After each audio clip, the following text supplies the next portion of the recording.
C'est prêt. Alors, OK. Alors, bonjour à tous à cette première séance de l'année 22 du Conseil des maires de la MRC de Charlevoix. Alors, on va profiter, je l'ai déjà annoncé qu'on souhaitait une bonne année, mais même si c'est enregistré, je pense que les gens vont être en mesure de comprendre qu'on souhaite, au nom du Conseil des maires, une bonne année et de la santé pour 2022. Et j'ajouterais de faire attention, hein, à cause de la COVID, de mettre en place, les mesures sanitaires, de les mettre encore plus en pratique parce qu'on veut bien garder tout le monde. Merci beaucoup. Alors, on va procéder tout de suite à l'ordre du jour. Bien, je tiens à mentionner quand même que ceux que vous ne voyez pas actuellement avec la photo, bien, les gens sont là en personne, mais on va attendre leur voix.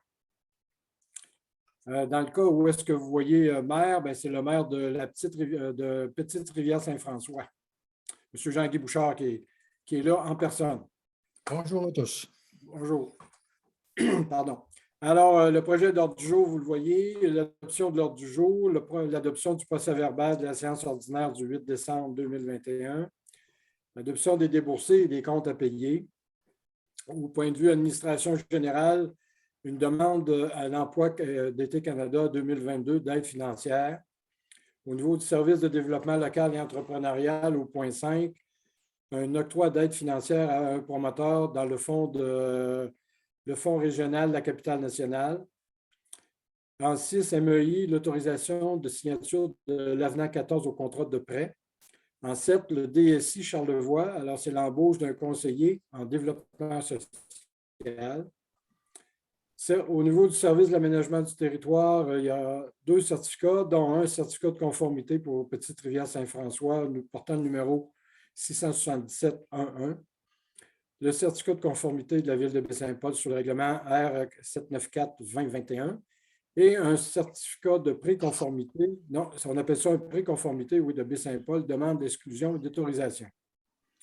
Et dans divers, il y a divers services, le Centre de services scolaires qui nous présente le plan triennal de répartition et destination des immeubles pour l'année 2022 à 2025. On a aussi en 12 l'acceptation des devis de formation pour les élus municipaux offerts par la FQM. Et au niveau de l'obtention d'une nouvelle carte de crédit en 13 pour Desjardins, pour le nouveau préfet. Et il y aura des rapports de représentation. Et dans les affaires nouvelles, on aurait 4 points. Le premier, Karine, c'est le Service Québec, un avenant sur le programme de soutien aux travailleurs autonomes. Tout à fait. Avenant numéro 2 à l'entente de soutien financier triennal pour la mesure STA, qui est soutien au travail autonome. Et dans le 15.2, c'est le fonds éolien pour 2021. C'est une demande qui vient par rapport à la Petite Rivière Saint-François. C'est l'utilisation du fonds, la partie qui leur revient en 2021. C'est ça? Oui, le fonds éolien de soutien au développement local et régional qui comprend une aide aux différentes municipalités prévues annuellement. 15.2, c'est une demande de commandite. 15.3, oui. 15.3, oui, pardon. C'est au sujet de... Faut-il nommer l'édition d'un volume de les temps présents d'un promoteur? Et aussi, les éditions oui. Petite Rivière Saint-François. Et la kermesse 15.4, c'est la kermesse concours Bonheur de neige organisée par un promoteur également à Baie-Saint-Paul. Alors, ensuite, les affaires nouvelles, c'est le courrier. On aura le courrier et par la suite, la levée de l'Assemblée. Est-ce que j'ai un proposeur pour l'ordre du jour? Je propose. J'ai M. Patrick Lavoie qui propose. Merci. Tout le monde est d'accord? Oui, merci. L'adoption du procès-verbal de la séance ordinaire, vous en avez pris connaissance. S'il y a des modifications ou des commentaires, je vous prie de m'en faire part tout de suite. Sinon, j'aurais besoin d'un proposeur, s'il vous plaît. Proposé. J'ai Mme Claudette Simard qui avait levé son doigt. Merci. On va laisser la parole à Mme. Oui, bien, on ne chicanera pas. Je vais essayer d'observer les gens qui vont faire des signes ou la voix. On va s'habituer parce que là, normalement, hein, les conseils des maires, comme les conseils municipaux, vont continuer de se faire encore pendant quelques mois, j'imagine, en visioconférence. Alors, j'ai Claudette qui a proposé, tout le monde est d'accord. L'adoption des déboursés des comptes à payer, c'est la même chose. Vous l'avez reçu vendredi dernier, vous en avez pris connaissance. Et je pense qu'il y en a qui dépassent 5 000 $, c'est ça, hein? Karine, oui? Oui, parmi les comptes supérieurs à 5 000 $ qui ne sont pas nécessairement prévus au budget ou votés par des résolutions, on a une somme de 7 574,84 pour A. Tremblay et Frères dans le cadre de la finition là, des travaux de drainage au sous-sol. On avait déjà prévu une somme avec eux. Toutefois, il y a eu évidemment des dépenses excédentaires imprévues et difficultés liées à notre édifice. Par contre, dans le contrat qui était prévu avec eux, il y a eu des petites économies à d'autres niveaux là, pour certains autres travaux qui étaient prévus. Mais il fallait quand même donner suite là, à cette facture-là qui est supérieure à 5 000 $. Alors, vous avez, comme je disais tantôt, vous avez pris connaissance des comptes qui nous avaient été présentés auparavant, puis là, on va prendre celui-là en note en plus.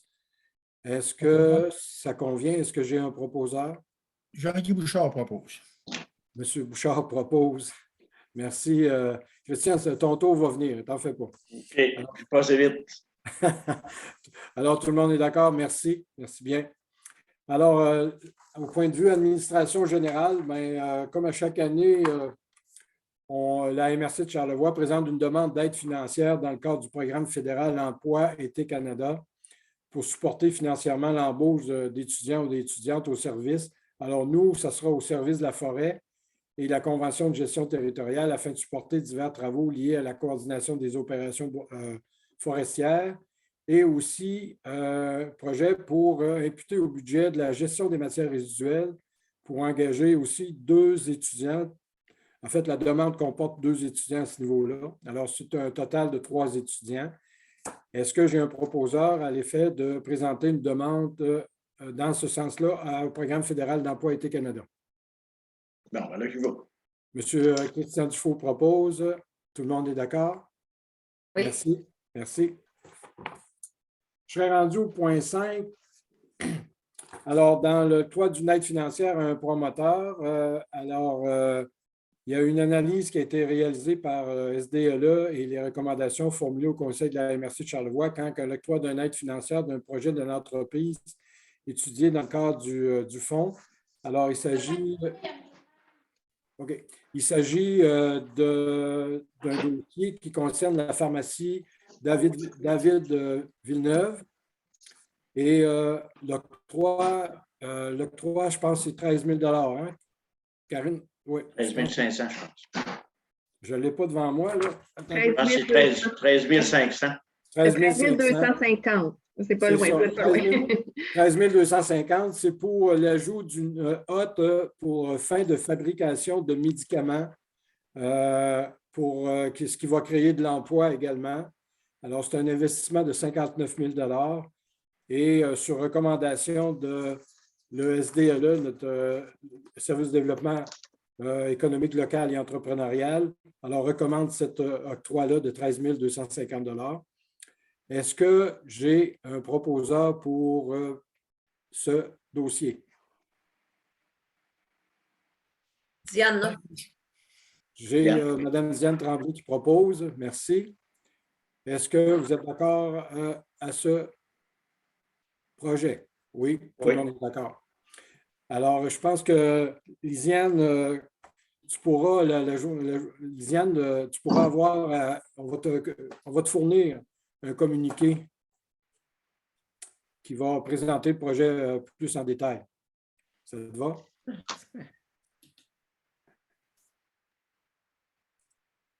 Ensuite, on serait rendu au point 6, MEI, autorisation de signature de l'avenant du numéro 14. Alors, vous voyez que ça fait depuis 2020 qu'il y a des avenants. On est rendu au 14e.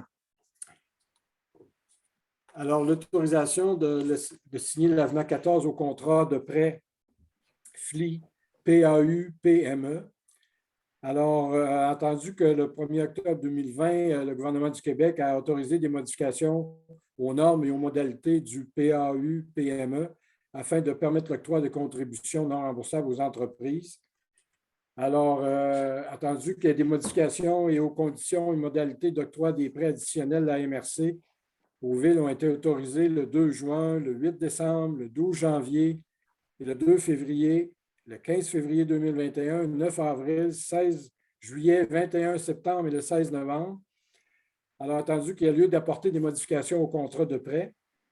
Alors, il a attendu l'avenant 14 proposé par le MEI à la MRC de Charlevoix, comme s'il était ici où l'on reproduit. Alors, il fait partie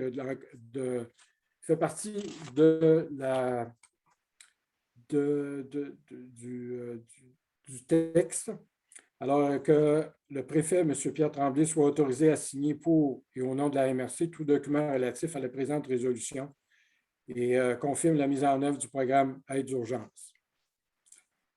Est-ce que vous m'autorisez à signer le venant 14 pour le programme FLI PAU PME? Oui, je vois Michael qui aborde dans le même sens. Merci beaucoup, Michael. Est-ce que tout le monde est d'accord? En fait, c'est pour modifier les modalités relatives au programme, prolonger également le montant là, à partir duquel il doit être remboursé, puis prévoir qu'il y a une aide également qui sera disponible pour la relance des entreprises et de prévoir un montant maximal là, par entreprise aidée de 150 000 $. Et on sait qu'il y a eu d'autres modifications apportées au programme avant Noël et évidemment pendant la période des fêtes, donc il y aura éventuellement d'autres avenants aussi. Ça va, merci. Maintenant, au point 7, on serait rendu à DSI Charlevoix, l'embauche d'un conseiller en développement social. Alors, la MRC a procédé à un appel de candidature, combler le poste, et puis, Karine, tu peux présenter la personne qui va faire partie de notre équipe maintenant. Oui, ça me fait plaisir de dire qu'on a donc effectué un processus de recrutement et de sélection en décembre pour remplacer Mme Émilie Dufault, donc au poste de co-coordonnateur du DSI de Charlevoix, qui est un projet géré conjointement avec la MRC de Charlevoix-Est, qui embauche aussi de son côté un autre co-coordonnateur. De notre côté, on propose la candidature de M. Martin Strauss, qui est diplômé en psychologie, en administration publique également. Il travaille actuellement au Cégep d'Ontic comme directeur adjoint là, à la vie étudiante et qui est très motivé par le projet DSI, très intéressé également, qui avait bien hâte d'avoir une opportunité pour s'établir dans la région de Charlevoix. Fait que je pense qu'on réalise aussi un de ses rêves dans cette occasion-là. Et la proposition qui est faite, c'est de l'embaucher donc l'échelon 7 du groupe 4 et le groupe des conseillers en développement notamment. Et le taux horaire donc, est offert à M. Strauss est de 35 et 22 et il débute le 31 janvier prochain. Alors, on est bien heureux de combler le poste qui était, comme tu mentionnais, libéré avec Émilie depuis quelques mois. Hein, ça faisait quelques mois déjà. Oui, depuis l'automne. Oui, est-ce que j'ai un proposeur? J'ai Michael qui propose. Merci. Michael, est-ce que tout le monde est d'accord? Oui, merci. On en sera maintenant au service de l'aménagement du territoire, le certificat de conformité de la petite rivière Saint-François sur le règlement 677.1.1. Alors, attendu qu'est jugé conforme, ce règlement numéro 677.1.1 est jugé conforme au schéma d'aménagement et de développement et aux dispositions du document complémentaire. Alors, je pense que ça fait effet par rapport aux résidences de tourisme dans des zones prévues. Je crois que c'est principalement dans ce secteur-là. C'est concernant les modalités effectivement là, applicables aux résidences de tourisme. Puis, au niveau de la conformité du schéma, la recommandation, là, elle était positive à l'effet que c'est favorable là, aux zones et aux modalités prévues au schéma. Exact. J'ai un proposeur. J'ai M. Patrick Lavoie qui a levé le pouce. Merci, Patrick. Tout le monde est d'accord? Oui. Oui. Merci. Un autre certificat de conformité, ça touche principalement la ville de Baie-Saint-Paul. Alors, le règlement porte le numéro 794-2021, jugé conforme au schéma d'aménagement aussi, et de développement et aux dispositions du document complémentaire. Je crois que c'est en fonction de la densité dans des aires d'affectation résidentielle, hein, Karine? Oui. Tout à fait, pour augmenter la densité, notamment dans le périmètre d'urbanisation et plus particulièrement dans le secteur de la rue Filion. Alors, est-ce que C'est j'ai conforme au schéma d'aménagement également là, aux normes prévues dans les périmètres d'urbanisation. Est-ce que j'ai un proposeur? J'ai Mme Claudette Simard qui propose. Merci, Mme Simard. Est-ce que tout le monde est d'accord? Oui, merci. Oui. On serait rendu maintenant au point 11. Point 10, M. Tremblay. Excusez, j'ai sauté le point 10. Point 10. Préconformité de Baie-Saint-Paul, demande d'exclusion d'autorisation. Alors, ça correspond à une demande d'exclusion ou d'autorisation de la ville de Baie-Saint-Paul. En fait, c'est une préconformité qui est demandée là, par la ville de Baie-Saint-Paul dans le cadre du projet de concordance du numéro R790-2021 qui avait pour but d'agrandir la zone C451 à même une partie de la zone AD 450 et de soustraire la considération d'immeubles projetés au bâtiment de la zone. Alors, comme à l'habitude, dans ce dossier-là, c'est un dossier qui a été soumis au comité consultatif agricole. Et le comité consultatif agricole fait une recommandation négative quant à l'affectation du projet parce qu'il ne correspond pas à la grille de compatibilité qui est associée au projet. Alors, je demande au maire si vous acceptez la recommandation du comité consultatif agricole. Sa recommandation est négative dans ce dossier-là. Est-ce qu'il y a une résolution qui est libellée là-dessus? Ou... Oui, il y a un projet de résolution qui doit être en fait une résolution de non-conformité. Donc, comme dans les points précédents, vous venez d'adopter des résolutions qui confirmaient la conformité au schéma d'aménagement. Dans ce cas-ci, la résolution va confirmer la non-conformité du projet de règlement 790-2021 au schéma d'aménagement, en raison notamment, comme le dit M. Tremblay, de la grille de compatibilité là, qui est prévue au schéma pour la zone agricole dynamique qui ne comprend pas les bâtiments qui étaient projetés dans le projet.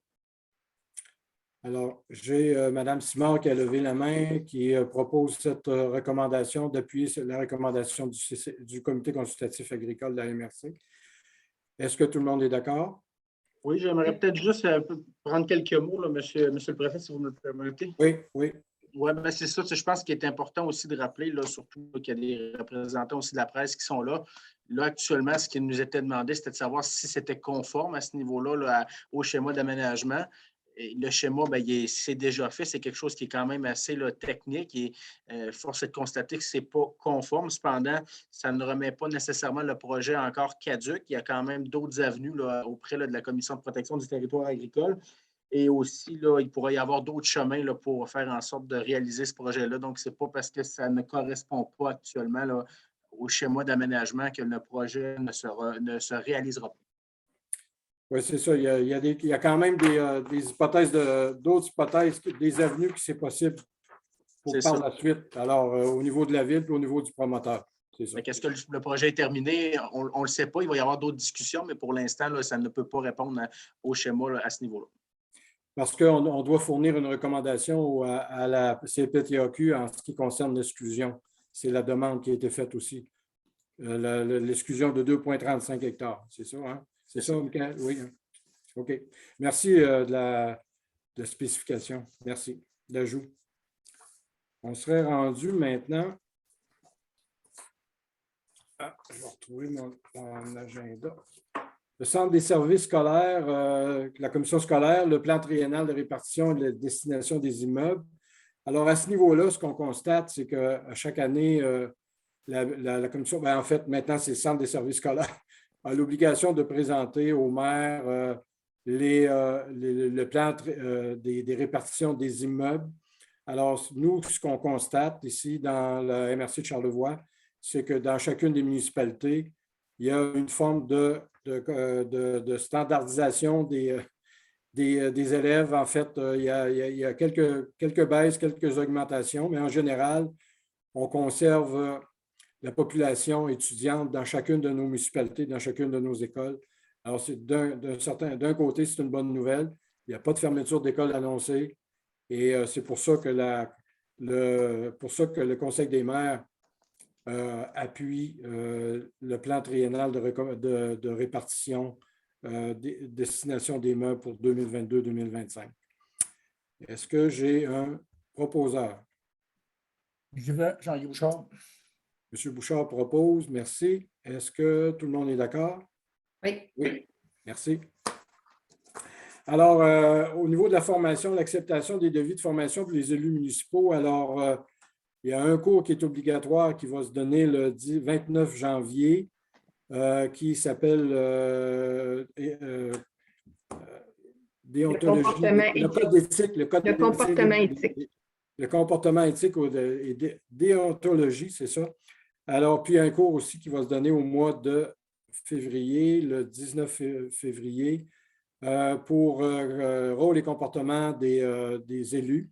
Alors, à ce niveau-là, il y a des devis qui nous ont été présentés par la FQM. Il s'agit de les accepter. Je crois que pour c'est environ 2 500 $. C'est ça, 2 500 $ chacun des cours, mais il faut additionner une somme de 200 $ par participant excédentaire à 15, qui est notre cas. Donc, la facture risque d'être plus élevée que 2 500. Toutefois, il y a peut-être des économies à discuter avec la FQM là, en lien avec le fait que ça va se passer en virtuel. Mais si on additionne les deux ententes, là, on dépasse effectivement la somme de 5 000 aussi.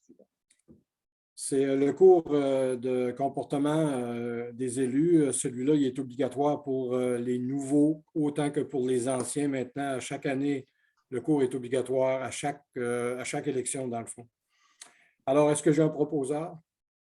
Diane. Diane, Mme Diane Tremblay propose. Merci. Tout le monde est d'accord? En passant à ce cours-là, j'ai oublié de le dire, mais s'il va se faire à cause des mesures sanitaires, il va se faire en visioconférence. Ensuite, l'obtention d'une nouvelle carte de crédit, c'est surtout pour permettre au nouveau préfet d'utiliser la carte de crédit aux besoins, qui a des besoins en fonction de la MRC. Alors, cette carte de crédit a une limite, doit être fixée, la limite est fixée à 2 000 $. Et puis, je serai le nouveau mandataire de cette carte, alors Visa Desjardins. Est-ce que, malheureusement, Claudette, je retire ta carte de crédit. Alors, Claudette propose que, à nouveau, que je sois le nouveau porteur de la carte de crédit. Est-ce que vous êtes d'accord? Merci. Merci bien.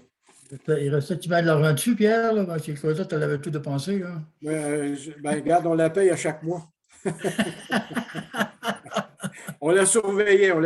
Fait que c'est la même chose pour moi. Et avec présentation de facture. Oui, c'est tout à fait normal. Mais c'est en 2021 où il y a eu beaucoup de déplacements et de rencontres, même à Québec, malheureusement, ou à l'extérieur de la région. Oui. Alors, rapport de représentation, je ne sais pas si vous en avez eu. Non. En ce qui me concerne, c'était plutôt tranquille. C'est ça, il y a eu le mois de décembre, il y a eu les fêtes et tout. Moi, j'ai participé juste à une rencontre sur la réserve de la biosphère qui a eu lieu avec un nouveau conseil d'administration. Alors là, il y aura une planification stratégique qui va être faite pour ce nouveau, pour la réserve de la biosphère pour les années à venir. Alors, c'est sur lequel le nouveau conseil d'administration va travailler, dont je suis représentant de la MRC de Charlevoix. Donc, c'est la seule représentation que j'ai eu à faire depuis ma nomination. Est-ce que s'il n'y en a pas d'autres, alors je vais passer aux affaires. Oui, je vais passer aux affaires nouvelles. Alors, c'est l'avenant au programme de soutien aux travailleurs autonomes, Karine? Oui, c'est en fait pour m'autoriser à signer l'avenant numéro 2 à l'entente de soutien financier triennal avec Service Québec pour la mesure soutien au travail autonome qui est administré donc par le Centre de services de développement local. Donc, c'est pour prolonger de 3 mois l'entente triennale et se rendre jusqu'en juin 2022 pour que par la suite, on puisse renouveler l'entente à partir du 1er juillet 2022. C'est Service Québec là, qui souhaite plutôt faire des ententes qui débutent le 1er juillet. Est-ce que j'ai un proposeur? Proposé. Monsieur Dufault, Christian Dufault, merci. Tout le monde est d'accord? Merci. 15.2, c'est la somme qui est dédiée à chacune des municipalités, dont particulièrement dans ce cas-là, à partir du fonds éolien. C'est pour la petite rivière Saint-François.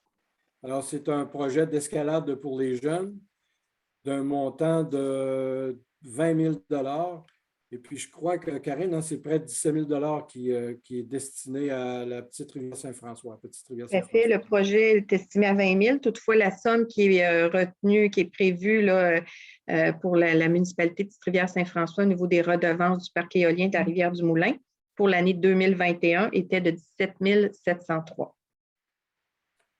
Est-ce que j'ai un proposeur? Excusez-moi, sais-tu? J'ai mal entendu, désolé. J'aime mieux que ça soit quelqu'un d'autre. Je le faisais là, pour maintenir la mais, ça va J'étais prêt à ça, proposer. Madame Madame Patrick Lavoie propose. Merci. Ensuite, on serait rendu à 15.2, une demande de commandite pour un projet. Attendez. Pour le projet, les éditions Petite-Rivière Saint-François, pour la production d'un volume, les temps présents, avec des activités qui auront lieu au cours de l'été, là, en tout cas, au cours de l'année 2022, c'est ça. Alors, est-ce que la demande, est-ce qu'on accorde un montant à cette activité-là? Il y aura des activités. M. Bouchard, vous nous avez confirmé ça tout à l'heure à la maison Gabriel-Leroy, je crois, c'est ça? Oui, c'est ça. C'est une demande d'un écrivain de chez nous, là, M. Gaétan Lavoie, qui crée une activité culturelle là, sur le lancement d'un livre. Il greffe aussi des artistes et des artisans à travers de ça. Là. Il veut maintenir ça dans le courant du mois de juillet.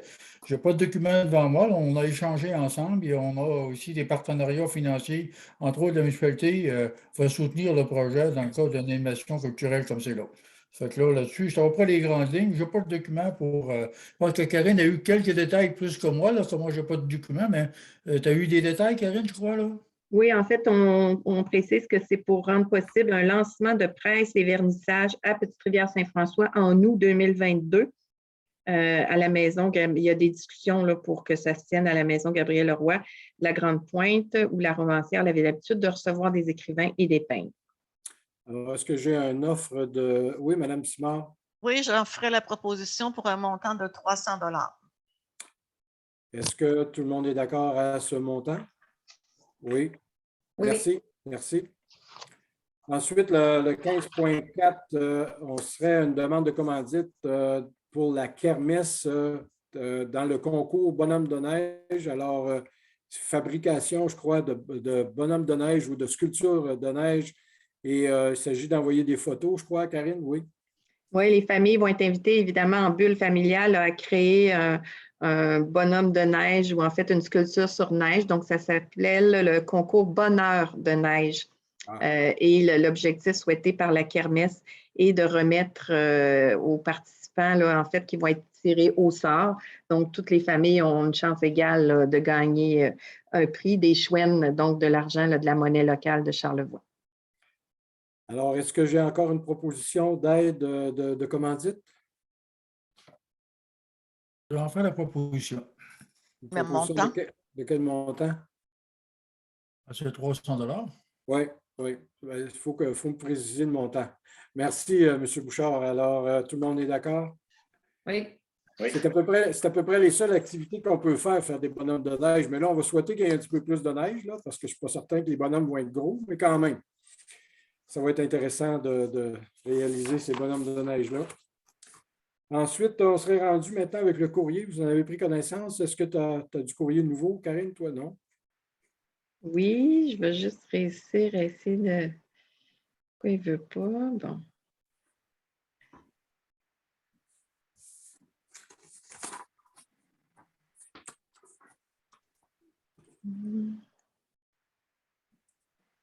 Tu nous en Oui, avais, ça c'est parle bon.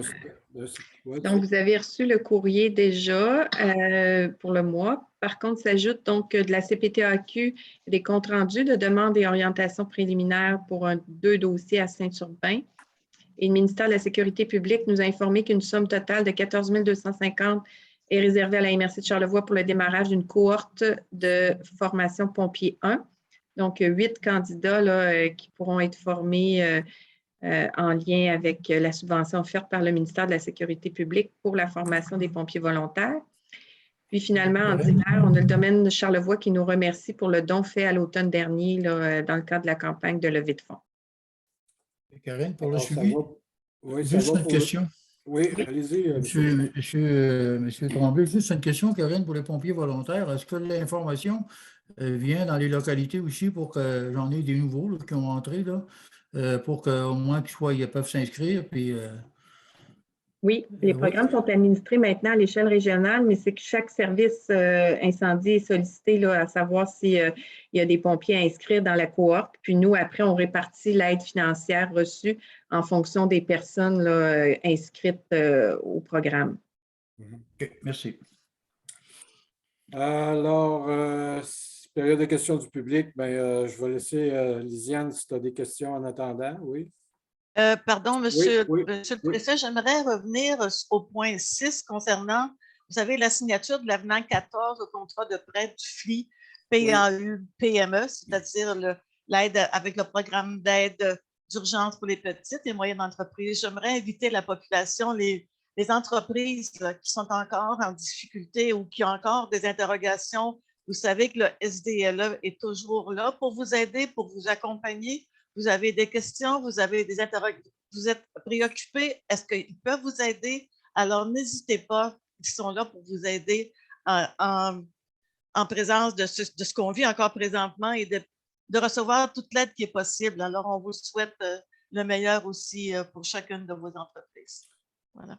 Une bonne intervention. Ce qu'on peut rajouter, c'est que les services sont toujours disponibles malgré la malgré la pandémie, malgré le télétravail. Vous faites toujours les mêmes numéros de téléphone ou courriel qui sont disponibles au niveau de la MRC. Puis nos agents sont là au service, comme Mme Simard vient de le mentionner. Oui, en effet. Merci. Mme Tremblay, Lisiane, est-ce qu'il y a une intervention de votre part? Concernant le certificat de la non-conformité pour le projet de Baie-Saint-Paul, on parle de quel projet? C'est le projet en arrière du Germain. OK. Avec il voulait comme acheter des bâtiments, me semble. Il voulait rajouter une salle multi-service avec un restaurant puis d'une certaine capacité pour le spa. Là. Je pense que c'était ça, les 3 bâtiments. En fait, c'est un peu le même projet qu'il y avait en 2020, sauf que maintenant, la superficie est beaucoup plus petite. Là. Au lieu de 8,78 hectares, c'est 2,35 hectares. OK. Puis, est-ce que j'avais une question concernant la STQ, vu que vous avez quand même, vos municipalités, vous les avez rencontrées tour à tour, est-ce que la MRC va prendre position pour un secteur, soit Cap-au-Diable ou Saint-Joseph-de-la-Rive? Est-ce que vous allez vous enligner là-dessus? Bon, justement, j'ai appris ce midi que oui, la STQ a produit un communiqué à l'effet que oui, les maires ont rencontré, mais pas les maires en groupe, les maires ont rencontré individuellement ou en fait avec leurs conseils municipaux respectifs. Il y a eu d'autres invitations qui ont été faites aussi, dont ce que je me rappelle, l'ATR, entre autres. Là. Alors oui, on a eu une rencontre. Cette rencontre-là avait pour but de présenter qu'est-ce que c'est une étude d'opportunité avec les étapes qu'il y aura à franchir. On n'a pas rien de particulier pour l'instant. Il n'y a pas d'élément sur lequel on doit porter un jugement. Par contre, ils nous ont demandé de produire un document, soit par municipal ou au niveau de la MRC, au sujet de nos attentes, de nos préoccupations et peut-être être plus attentif pour certains points pour chacune des municipalités à vérifier ou à s'assurer que ça sera dans l'étude d'opportunité. Maintenant, quant à la décision de prendre une position sur le site futur de Saint-Joseph-la-Rive ou de Cap-au-Diable, malheureusement, Lisiane, on n'a pas encore pris position parce qu'on devait justement en parler aujourd'hui. Après la rencontre, on a une rencontre supplémentaire qu'on voulait. C'est un sujet dans lequel les maires devaient pas prendre position, mais prendre connaissance de la rencontre qu'on a eue lundi. Alors, chacun des maires pourra s'exprimer et faire un petit rapport de comment ça s'est passé, puis comment on va le présenter, ce document-là. On nous a donné jusqu'au 11 février pour présenter un document ou des résolutions, quoi que ce soit, mais actuellement, il n'y a aucune position qui est prise là-dessus. OK. Il reste à peu près un mois, c'est quand même pas si mal, mais. Oui, oui. Puis, est-ce que vous aviez, tu sais, concernant le projet de loi, là, de quoi toutes les municipalités, vous devez retransmettre par caméra, il faut que les citoyens aient accès à une copie de l'enregistrement. Ça, et la MRC, est-ce que vous avez un montant de prévu là-dessus? Bien, je pense que, Karine, on avait eu des sous là, pour je ne comprends pas bien la question. Mais Lisiane, excuse-moi, là, je pense que est-ce que tu veux ce qui est important de savoir, ou l'information que j'ai eue là-dessus, c'est que toute personne qui assiste à une séance du conseil peut enregistrer. OK? Ah, c'est ça qui va être permis avec la nouvelle loi 49. Maintenant, quand on dit que n'importe quel citoyen qui assiste à une séance peut enregistrer, ça veut dire que nous, comme municipalité, ou peut-être comme MRC, j'en sais trop, quelle décision qui sera prise en lien avec ça, c'est qu'on se sent responsable d'enregistrer parce que si jamais il arrive un dossier qui peut aller loin dans des représentations ou dans de risques de poursuite ou autre, si nous, on a notre enregistrement de la municipalité, bien, au moins, on est capable d'expliquer à la personne ou de se défendre en cours, peu importe, là, parce que c'est ça qui est intimidant. Mais la personne qui veut enregistrer doit aviser la municipalité qu'elle va enregistrer pendant la séance du conseil, mais on ne peut pas maintenant empêcher les gens d'enregistrer une séance. C'était-tu je pensais avoir vu que la MRC prévoyait un montant par municipalité pour les aider pour ça, mais. Non, c'est pas ça. Mais ça dépend de la question. Le projet des salles, là, c'est le projet des salles. Ouais. Ah, OK, c'est le projet des salles, OK. Le projet des salles virtuelles. Ouais. C'est ça, le projet des salles, en fait, on l'a accepté. On a reçu ça au niveau de la MRC, puis chacune des municipalités devrait mettre une salle d'enregistrement moderne qu'on peut appeler avec micro, avec caméra et tout. Là. Ça, Karine, je ne me souviens pas du montant, mais… Effectivement, puis la MRC s'est engagée à rembourser là, avec l'aide COVID. En fait, il y a une enveloppe qui a été octroyée là, au printemps 2021 par le ministère des Affaires municipales pour soutenir les municipalités là, dans l'amélioration de leur télécommunication. Alors, nous, on a choisi d'aller de l'avant avec l'implantation de salles municipales virtuelles, fonctionnelles, efficaces, avec caméra, permettant justement des visioconférences, des webinaires ou des retranscriptions, etc., d'enregistrement également. Donc, oui, mais là, ça varie. Le montant est différent d'une municipalité à l'autre. Puis chaque municipalité peut travailler aussi avec le fournisseur de son choix. Donc, c'est à chaque municipalité. C'est pour ça peut-être que tu as vu passer dans certaines municipalités des projets acceptés parce qu'elles ont chacune là, à retenir un fournisseur. Puis la MRC s'est engagée à rembourser le coût. Excusez-moi, Monsieur le Préfet, j'avais mal compris la question. Non, mais c'est correct. Non, mais c'est bien de l'avoir quand même précisé parce que c'est vrai que si les citoyens peuvent se mettre en… Il y a quand même une question qui peut être litigieuse là-dedans aussi. Ben, merci. Ça répond à mes questions. Parce que ce que Claudette vient de mentionner, c'est nouveau, ça aussi. Là. Avant ça, ce n'était pas permis de filmer. Oui. Alors là, c'est là la différence. Maintenant, c'est pour ça que j'imagine qu'on va avoir des belles salles fonctionnelles et à fine pointe. Ça va, Lisiane? Oui, ça va. Merci, ça répond à mes questions. OK, bien merci. Est-ce que j'ai un proposeur pour la levée de l'Assemblée? J'ai Patrick qui a levé la main. Merci, Patrick. La voix, merci. Tout le monde est d'accord? Yes. Oui. Alors, je dis merci à vous d'être présents, puis on se dit à la prochaine rencontre à la fin du mois, mais celle-là n'est pas. Mais là, celle-là, M. Tremblay, on la séance reste- publique, c'est au mois de février. Oui, et on reste là, pour les prochaines minutes. c'est ça. Mais je vais Vous mettre demeurez fin- encore. On a quelques sujets encore qu'on doit aborder ensemble. Merci. Je dois mettre fin à Oui, ça- l'enregistrement compte tenu de la fin de la séance ordinaire. Lisiane, est-ce que tu as reçu le communiqué? Ça va? Il y en C'est avait parti, une le c'est parti, 26 Lisiane. Je pense qu'elle est janvier, partie. Karine. Je pense qu'elle est partie. Excuse-moi. Juste pour vérifier, le 26 janvier, il y en avait une de prévue. C'est toujours dans l'air?